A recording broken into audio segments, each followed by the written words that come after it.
मुलगी जन्माला येतानाच घेऊन येते प्रेम आणि माया. कुठल्याच स्त्रीचा जन्म कधीच जात नसतो वाया. कधी मुलगी, कधी पत्नी, कधी आई होत असते.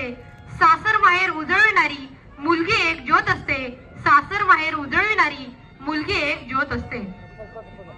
ती म्हणजे समईतली ज्योत, तो म्हणजे चांदण्याचा प्रकाश. ती म्हणजे अथांग सागर, तो म्हणजे निळा आकाश.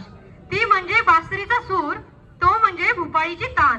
ती म्हणजे घराचं घरपण, तो म्हणजे घराचा मान.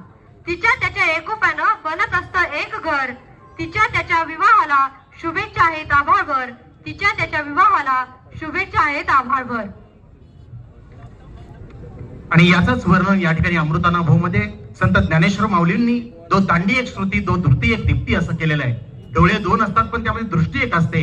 फुले दोन असतात पण त्यामधला सुगंध एक असतो. यातला ऐक्य या ठिकाणी समर्पित करत असताना या स्त्री